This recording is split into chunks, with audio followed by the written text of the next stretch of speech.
अस्सलामुअलैकुम। मेरा नाम डॉक्टर अमल है और मैं एक डेंटल सर्जन हूँ। आज जिस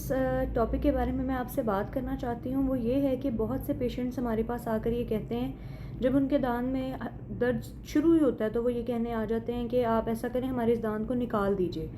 जबकि उन्हें ये एहसास नहीं हो रहा होता उस वक़्त कि अगर आप इस दांत को निकलवा देंगे तो कल को आपके लिए वो फ़ायदेमंद होने की बजाय आपके ही लिए ही लॉस साबित होगा।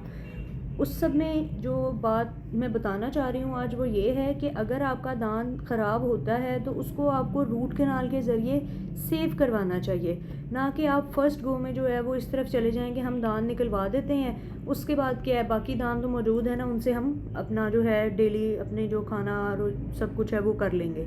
लेकिन ऐसा नहीं होता। आप जब भी अपना कोई दांत निकलवा देते हैं तो उसकी जगह आपको फ़ौरन दूसरा दांत लगवाना चाहिए, और बल्कि आप अगर नहीं लगवाते तो फिर वो आपके लिए नुकसानदेह इस तरह साबित होता है कि जो आपके साइड्स वाले दांत होते हैं वो अपनी जो है पोजीशनिंग चेंज करना शुरू कर देते हैं, वो एक दूसरे की तरफ टिल्ट होना शुरू हो जाते हैं। और अगर आपने नीचे का दांत निकलवाया होता है तो ऊपर वाला जो आपका दांत होता है वो नीचे की तरफ आना शुरू हो जाता है।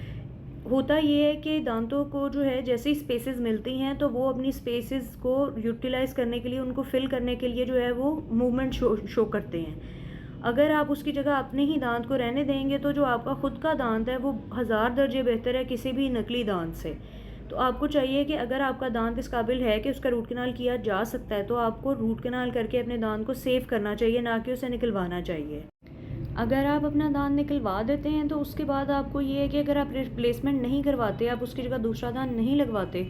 तो फिर आपके जो हैं वो बोन रिजॉर्प्शन के इश्यूज़ भी स्टार्ट हो जाते हैं। तो इसलिए प्रेफरेबली जब पॉसिबल हो और आपके डेंटिस्ट आपको ये कहें कि आप रूट कैनाल करवा के अपने इसी टूथ को जो है वो सेव करवा सकते हैं फॉलोड बाय अ क्राउन, तो आप लाजमी उस प्रोसीजर की तरफ जाएँ निकलवाने की बजाय।